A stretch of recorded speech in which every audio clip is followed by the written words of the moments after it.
Hello everyone, आप देख रहे हैं चैनल अमीन इन्फो। और आज की इस वीडियो में हम बात करेंगे पोस्ट ग्रेजुएट एडमिशन के लिए दिल्ली यूनिवर्सिटी में जो कॉमन सीट एलोकेशन सिस्टम है, इसका जो पोर्टल है, इसमें रजिस्ट्रेशन आपको कैसे करना है। सारी इंपॉर्टेंट इन्फॉर्मेशन, हर एक स्टेप को हम बारीकी से समझने की कोशिश करेंगे। तो सबसे पहले आप इस ऑफिशियल वेबसाइट पर आओगे, एडमिशन ब्रांच की। यहीं पर आपको पोस्ट ग्रेजुएट के सेक्शन में रजिस्ट्रेशन का लिंक मिल जाएगा। इस लिंक पर आप क्लिक करोगे तो ये आपका CSAS का पोर्टल है। दोस्तों, अभी as of now last date announce नहीं हुई है, लेकिन 25 अप्रैल को फॉर्म निकले हैं, तो मुझे उम्मीद है कम से कम 20 से 25 दिन तो फॉर्म चलते ही रहेंगे। 20 मई तक तो एटलीस्ट फॉर्म चलते ही रहेंगे। तो इस पोर्टल पर आने के बाद ऊपर मेन्यू के सेक्शन में जाओगे आप, और सबसे पहले न्यू रजिस्ट्रेशन करोगे। यहाँ पर आप देखोगे आपसे CUET PG का एप्लीकेशन नंबर मांगा जा रहा है, जो कि आपके CUET PG के एप्लीकेशन फॉर्म या स्कोर कार्ड में होगा। वो नंबर आप यहाँ लिखोगे, 24 से स्टार्ट होता है, 24 से।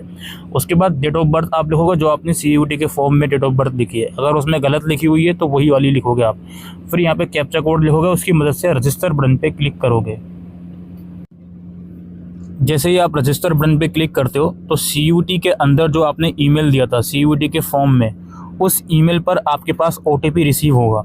वो OTP आप यहाँ लिखोगे और CSAS पोर्टल के लिए एक पासवर्ड आप क्रिएट करोगे। ठीक है, इसी पासवर्ड के थ्रू इन फ्यूचर इस पोर्टल से आप लॉगिन कर पाओगे। तो पासवर्ड सिंपल सा है, अल्फ़ा न्यूमेरिकल उसमें होना चाहिए, upper case, lower case letter, और एक आधा स्पेशल कैरेक्टर भी रख लीजिएगा। पासवर्ड क्रिएट करोगे, उसके बाद यहाँ कैप्चा कोड की मदद से आप सबमिट OTP पर क्लिक करोगे। यदि आप सबमिट OTP पे क्लिक कर लेते हो तो यहाँ पर आपका शो होगा कि आपका अकाउंट वेरीफाई हो गया है। अब आप लॉगिन कीजिए और अपना एप्लीकेशन प्रोसेस कंप्लीट कीजिए या स्टार्ट कीजिए।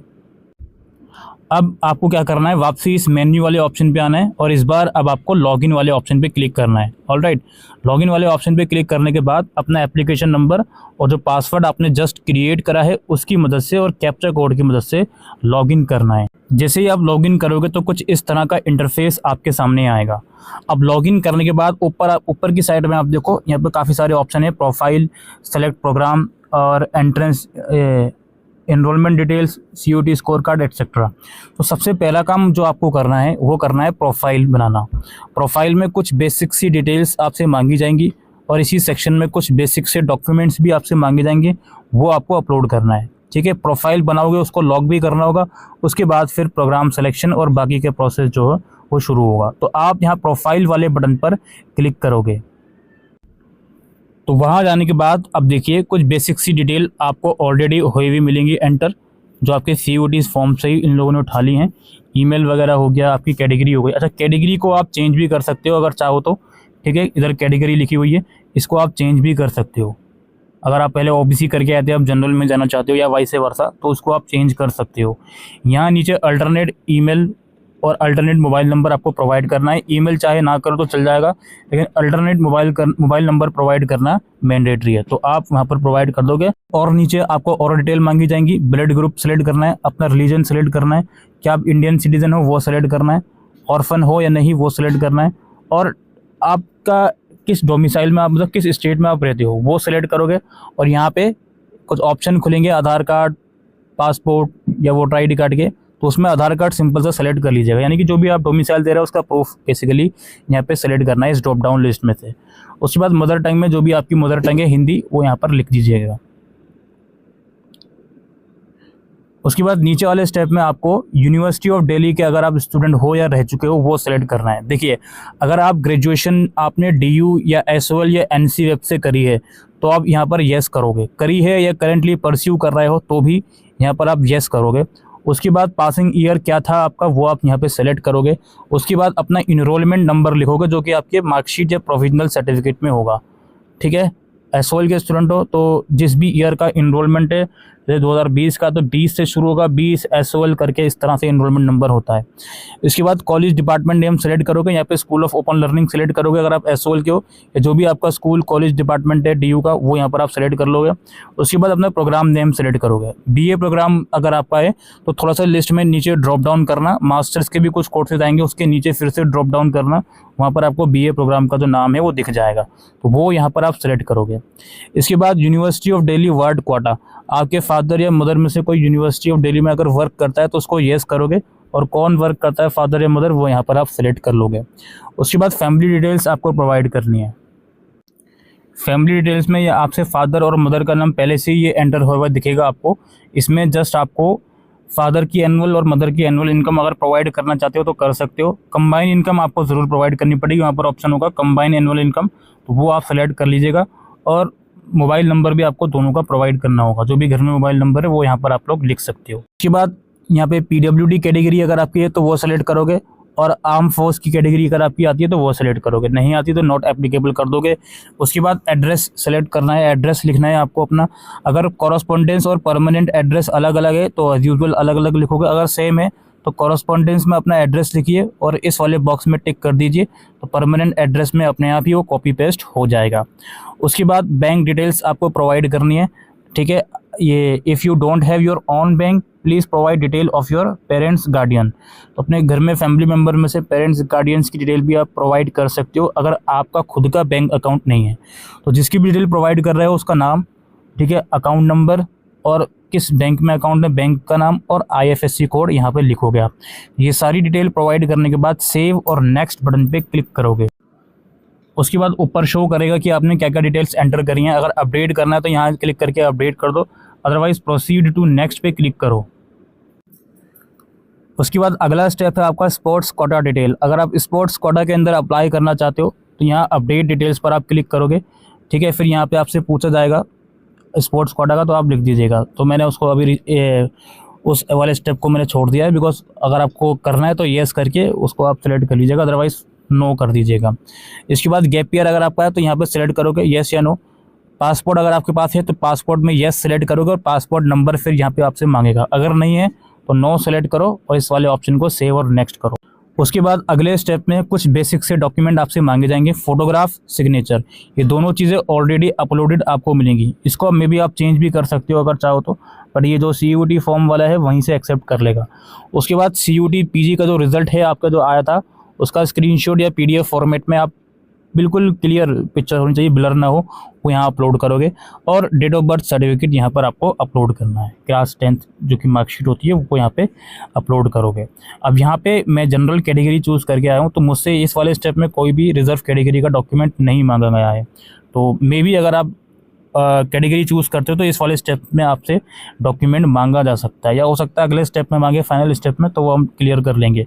फिलहाल ये डॉक्यूमेंट है, आपका पूरा फॉर्मेट बताया जा रहा है, इस फॉर्मेट में डॉक्यूमेंट अपलोड करो और यहाँ सबमिट एंड लॉक बटन पे क्लिक। आप सबमिट एंड लॉक बटन पे क्लिक करोगे तो एक अंडरटेकिंग, एक पॉपअप विंडो शो होगी कि हाँ जी सारी डिटेल्स हमने जो प्रोवाइड करी हैं वो ठीक है। इस वाले ऑप्शन पे क्लिक करो, राइट टिक करो, देन यहाँ पे आपको कन्फर्म एंड लॉक बटन पे क्लिक कर लेना है। दोस्तों लास्ट ईयर एक ABC ID मांगी गई थी इस फॉर्म के अंदर, जो इस बार नहीं मांगी गई है। तो ABC ID के ऊपर मैंने अभी कुछ दिन पहले वीडियो भी आपको प्रोवाइड करी थी, लेकिन इस बार ABC ID नहीं मांगी गई है, तो उसको आप छोड़ देंगे। फिलहाल इस स्टेप को आप कंफर्म एंड लॉक करेंगे। आप कंफर्म एंड लॉक कर देंगे तो इस तरह का इंटरफेस दोबारा से खुल जाएगा, जहाँ पर ये दिखा देगा कि आपकी जो प्रोफाइल है वो सक्सेसफुली बन गई है। अब आप अपने प्रोग्राम्स के लिए अप्लाई करिए और बाकी के जो डिटेल्स हैं, बाकी के जो स्टेप्स हैं वो कंप्लीट करिए। अब या तो आप यहाँ अप्लाई नाउ पे क्लिक कर लो, यहाँ पर ऊपर अप्लाई प्रोग्राम्स किसी भी और भी आप क्लिक कर सकते हो, एक ही स्टेप खुलेगा। तो आप जैसे फॉर एग्जाम्पल मैं सेलेक्ट प्रोग्राम्स पे क्लिक करता हूँ, तो जैसे ही मैं सेलेक्ट प्रोग्राम पे क्लिक करूँगा तो मेरे सामने जितनी भी प्रोग्राम्स के लिए मैंने CUT दिया है वो ऑप्शन खुल जाएंगे। यहाँ पे मैं अप्लाई करूँगा जिस भी प्रोग्राम में मुझे अप्लाई करना है। अगर आप एक से ज़्यादा प्रोग्राम्स के लिए अप्लाई करना चाहते हो तो पहले आप एक प्रोग्राम के लिए अप्लाई करो, उसके सारे फॉर्म्स, उसके सारे स्टेप्स कंप्लीट करो, देन फिर उसी लॉगिन पोर्टल पे आके दोबारा से सेलेक्ट प्रोग्राम पे दोबारा से दूसरे प्रोग्राम के लिए अप्लाई करोगे। तो मैं अपना कोर्स यहाँ सेलेक्ट कर लूँगा। कोर्स सेलेक्ट करने के साथ ही नीचे मुझे एलिजिबिलिटी क्राइटेरिया सेलेक्ट करने को कहा जाएगा। अब यहाँ पे मैं BEd लैंग्वेज के लिए अप्लाई कर रहा हूँ, तो लैंग्वेज में 3 ऑप्शन यहाँ पर खुलेंगे एडिशनल में, इंग्लिश, हिंदी और संस्कृत। तो जिस भी लैंग्वेज में आप अप्लाई करना चाहते हो वो कर लोगे। अगर आप लॉ या MA पॉल साइंस के लिए अप्लाई करना चाह रहे हो तो ये एडिशनल सब्जेक्ट वाला ऑप्शन आपके सामने नहीं आएगा। BEd सोशल साइंस के लिए अप्लाई करना चाह रहे हो तो आप ऑप्शन आएगा एडिशनल सब्जेक्ट को सिलेक्ट करने का, वो आप अपने अकॉर्डिंगली सिलेक्ट कर लीजिएगा। तो नीचे एलिजिबिलिटी क्राइटेरिया है, बैचलर डिग्री है मेरे पास 50% मार्क्स के साथ, या मास्टर डिग्री है मेरे पास 50% मार्क्स के साथ, या इंजीनियरिंग में बैचलर डिग्री है। तो हमारे पास तो बैचलर डिग्री नॉर्मल वाली है, तो हम ये 1A कैटेगरी ही सिलेक्ट करेंगे। आप कैटेगरी बहुत केयरफुली सिलेक्ट कीजिएगा। जैसे फॉर एग्जांपल अगर आप MA पॉल साइंस के लिए अप्लाई कर रहे हो तो BA ऑनर्स है, फ्रॉम यूनिवर्सिटी ऑफ दिल्ली, तो यहाँ पर वो वाला ऑप्शन लिखा रहेगा, तो उसको बहुत केयरफुली आप लोग सेलेक्ट कीजिएगा। ये सिलेक्ट कर लोगे, इसके बाद नीचे प्रेफरेंस शीट बनानी पड़ेगी आपको। जैसे जो भी आपका कोर्स होगा, आपके कोर्स के हिसाब से यहाँ पर ड्रॉप डाउन लिस्ट आएगी कॉलेजेस की, और यहाँ पर नंबर शो होंगे सेलेक्ट वाले ऑप्शन पे। तो आप जिस भी कॉलेज के आगे जो भी प्रेफरेंस नंबर देना चाहते हो वो सिंपल सा आप सेलेक्ट कर लोगे। अगर किसी कॉलेज को कोई भी प्रेफरेंस नहीं देना चाहते हो, जैसे मान लेते हैं 10 कॉलेजेस हैं, आप 6 प्रेफरेंस देना चाहते हो सिर्फ, तो यहाँ पे सेलेक्ट ड्रॉप डाउन लिस्ट में नॉट एप्लीकेबल का भी ऑप्शन होगा, वो वाला ऑप्शन आप लोग सेलेक्ट कर लोगे। प्रोसीड बटन पे क्लिक करोगे, उसके बाद ये आपको दिखा देगा कि आपने क्या क्या चीज़ें फिलअप करी हैं। देन इसको अपडेट करना चाहते हो अपडेट कर सकते हो, अदरवाइज नेक्स्ट ऑप्शन पे क्लिक करो। उसके बाद दोस्तों फिर यहाँ पे आपको अपने मार्क्स अपडेट करने होंगे। अब देखिए, सबसे पहले यहाँ पे पूछा जाएगा year of passing qualifying examination 2023 है, 24 है, जो भी है। यूनिवर्सिटी पूछी जाएगी, आपकी यूनिवर्सिटी कौन सी है, दिल्ली है हमारी, तो दिल्ली सेलेक्ट कर लेंगे। अगर इस लिस्ट में आपका नाम नहीं है, अदर पे सेलेक्ट करोगे तो नेम लिख दोगे, ये खुद से मैनुअली एंटर कर दोगे। नाम है तो नाम ही सेलेक्ट करोगे। इसके बाद प्रोग्राम ऑफ क्वालिफाइंग डिग्री, आपने कौन सा प्रोग्राम किया है वो यहाँ पर आप सेलेक्ट करोगे। ठीक है, अपने हिसाब से सेलेक्ट कर लीजिएगा, मैं अभी रैंडमली ऐसे ही सेलेक्ट कर रहा हूँ। इसके बाद state in which the university is situated, आपकी यूनिवर्सिटी जो है किस स्टेट में है। अगर DU से करा है तो ऑब्वियसली दिल्ली में ही है। पिन कोड लिखोगे, DU का पिन कोड 11007 है। ठीक है, 11007। मेन कैंपस DU का नॉर्थ में ही है, तो अब उसी के हिसाब से लिखोगे। यहाँ कुछ गड़बड़ भी हो जाती है तो कोई मेजर प्रॉब्लम नहीं है, क्योंकि बहुत से बच्चे हो सकता है साउथ कैंपस का लिख दें कोड, कोई दिक्कत वाली बात नहीं है। वैसे मैं रिकमेंड करूँगा नॉर्थ कैंपस का लिखिए। इसके बाद है अगला स्टेप में, 1 मिनट, हाँ, इसके बाद अगले स्टेप में है आपका mode of qualifying degree program, semester based था इन्वॉल्व, ज़्यादातर बच्चों का सेमेस्टर ही होता है। अब total duration of the qualifying degree years में लिखना है, कितने साल की है, फिलहाल ये पूछ रहे हैं 3 साल की है हमारी। ठीक है, इसके बाद हमसे हमारा रिजल्ट पूछा जाएगा, इधर सेमेस्टर 1 का, 2 का, 3 का, 4 का, जहाँ तक का भी रिज़ल्ट हमारे पास अभी आया हुआ है वो रिज़ल्ट हम यहाँ लिख देंगे। एवरेज परसेंटेज अपने आप ही कैलकुलेट कर लेगा। और कुछ और चीज़ें बताना चाहता हूँ इसी स्टेप के अंदर जो कि काफ़ी इंपॉर्टेंट हैं। जैसे मैं यहाँ पे आपसे टोटल ड्यूरेशन तो मैंने लिख लिया। इसके बाद यहाँ देखिए, सेमेस्टर 1 का मेरा क्या स्टेटस है, पास है जी। ठीक है, परसेंटेज दे दूँगा। अगर आपकी परसेंटेज डेसिमल के बाद कोई पॉइंट नंबर नहीं है तो डेसिमल के बाद 00 लगाओगे परसेंटेज लिखते समय। ठीक है, इसी तरीके से सेकंड सेमेस्टर में भाई पास हूँ मैं, परसेंटेज लिख दोगे। अब बहुत से बच्चों का या तो सेमेस्टर 6 के एग्ज़ाम नहीं हुए, या इवन सेमेस्टर 5 का भी रिज़ल्ट नहीं आया। सेमेस्टर 5 के आगे भाई रिज़ल्ट अवेटेड हम लिख देंगे, तो हमें मार्क्स लिखने की ज़रूरत नहीं है। इसी तरीके से सेमेस्टर 6 के आगे भी हम अवेटेड लिख देंगे, हमें मार्क्स लिखने की ज़रूरत नहीं है। एवरेज परसेंटेज अपने आप ही इसने कैलकुलेट कर ली। अभी मैंने सिर्फ एक ही सेमेस्टर की परसेंटेज डाली है, तो उसके बेसिस पर इसने एवरेज परसेंटेज कंसिडर करी है। अब मैं 4 सेमेस्टर की डाल दूंगा तो 4 के बेसिस पर वो कैलकुलेट कर लेगा। जिसका सारे सेमेस्टर का रिजल्ट आ चुका है, पुराना ईयर का स्टूडेंट है, तो सारे सेमेस्टर के अलग अलग परसेंटेज डालेगा। परसेंटेज कैलकुलेट करने का फॉर्मूला DU के अंदर तो ये है, अगर आपने 2023 में ग्रेजुएशन कंप्लीट करी है, अपनी CGPA को या SGPA को, सेमेस्टर वाइज पूछा जा रहा है तो ये सेमेस्टर वाइज SGPA को डायरेक्टली 10 से मल्टीप्लाई करोगे। अगर 2022 में ग्रेजुएट हो तो 9.5 से करोगे। ठीक है, सेमेस्टर वाइज हो या ईयर वाइज परसेंटेज हो, 2023 वाले 10 से करेंगे डायरेक्टली मल्टीप्लाई SGPA CGPA को, और 2022 से उससे पहले के बच्चे जो हैं वो 9.5 से करेंगे। यहाँ मार्क्स वगैरह आप लिखकर इसको प्रोसीड करोगे।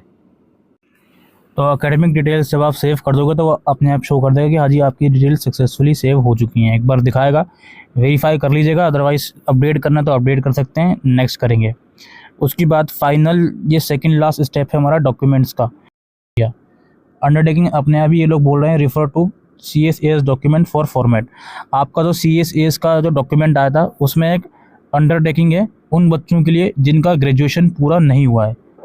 ठीक है, तो वो उसका प्रिंट आउट निकालो, उसको अपनी हैंड राइटिंग में फिल करो, वो यहाँ पर अपलोड होगा। That's it. ऊपर के जो डॉक्यूमेंट है पहले से ही अपलोडेड हैं, जो इससे पहले वाले प्रोफाइल वाले स्टेप में अपलोड करे थे, मार्कशीट, स्कोर कार्ड, फोटो और सिग्नेचर। उसके अलावा इस वाले स्टेप में सिर्फ अंडरटेकिंग मुझसे मांग रहा है, क्योंकि मैं रिजल्ट अवेटेड करके आया हूँ। अगर रिजल्ट पास होता तो मुझसे मार्कशीट भी मांगता और मार्कशीट और प्रोविजनल की एक सिंगल PDF बनाकर आप यहाँ पे अपलोड कर दें। नंबर 2, रिजर्व कैटेगरी ये सर्टिफिकेट मुझसे नहीं मांगा बिकॉज जनरल कैटेगरी में आया हूँ। कोई भी स्पोर्ट्स कोटा या अपना डिफेंस कोटा में मैंने अप्लाई नहीं करा तो वो मुझसे नहीं मांगा। इसके अलावा मेरी ग्रेजुएशन DU से ही है तो मुझसे माइग्रेशन नहीं मांगा। अगर आपकी DU की ग्रेजुएशन नहीं है, दूसरी यूनिवर्सिटी की है, तो आपसे माइग्रेशन मांगेगा यहाँ पे। माइग्रेशन अगर आपके पास नहीं है तो अंडरटेकिंग लगा सकते हो। अंडरटेकिंग अगेन जो CSAS वाला डॉक्यूमेंट है वहाँ पर आपको अंडरटेकिंग मिल जाएगा। ठीक है, तो आपकी एलिजिबिलिटी के अनुसार यहाँ पे 3-4 डॉक्यूमेंट और आपसे मांगे जा सकते हैं। फिलहाल मुझसे सिर्फ मार्कशीट ही मांग रहा है इस स्टेप में, बाकी के डॉक्यूमेंट पहले से ही अपलोडेड मुझे मिल रहे हैं। तो वो डॉक्यूमेंट्स मैं यहाँ अपलोड कर दूँगा और इसका फ़ीस पेमेंट वाला जो स्टेप है रिव्यू करके वो कंप्लीट कर लूँगा। उसके बाद मेरा जो स्टेप है वो कंप्लीट हो जाएगा, जो फॉर्म है वो कंप्लीट हो जाएगा।